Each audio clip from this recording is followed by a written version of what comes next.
উপন্যাসের রচিত হয়ে গেছে। তো সাংস্কৃতিক অঙ্গনের সাংস্কৃতিক কর্মীর পাশাপাশি তিনি একজন লেখক হিসেবে ইতিমধ্যেই তার স্বীকৃতি পেয়ে গেছেন। এখন তার তৃতীয় উপন্যাসের মূলক উন্মোচন হচ্ছে। মূলকটি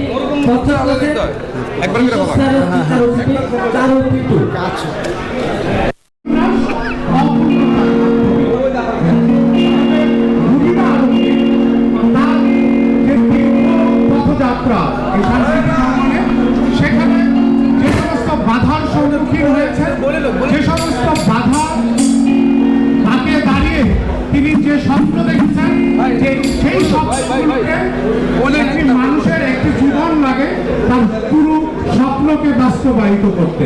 কিন্তু একজন লেখক তার কলমের ভিতর দিয়ে তিনি তার সেই ভাবনার স্ফুরণগুলো খুব দ্রুততার সাথে পরিণত করতে পারেন এবং তার এই অপূর্ণতা উপন্যাসের ভিতরে লেখকের যে অপূর্ণতা, লেখকের যে স্বপ্ন তার স্বপ্নগুলির ভিতর দিয়ে স্থাপন করার চেষ্টা করেছেন।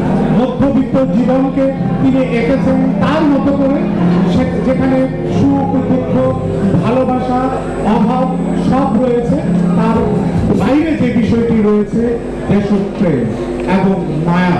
এই দেশপ্রেম এবং মায়াকে একীভূত করে যে উপন্যাসটি তিনি এবারের বইমেলার জন্য উপস্থাপন করবেন, সেটি পক্ষ পেয়েছেন এ সময়ে চারু কিন্তু এ সময়ের খুব ভালো পদ্ধতি চারু কিন্তু আমরা সেটি মূলক উন্মোচন করব।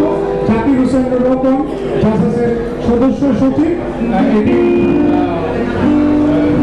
ছিলেন, আমাদেরকে করে দিবেন, মূলক উন্মোচন করে দিবেন এবং আমরা হাততালির মাধ্যমে জানাবো।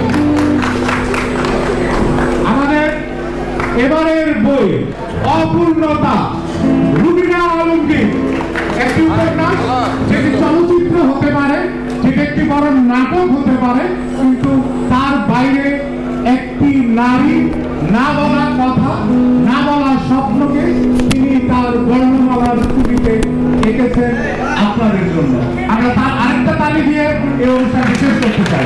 ধন্যবাদ সবাইকে, ধন্যবাদ রুবিনা আলমগীর, ধন্যবাদ অনুরাগ সামাজিক সাংস্কৃতিক সংগঠন, ধন্যবাদ সবাইকে।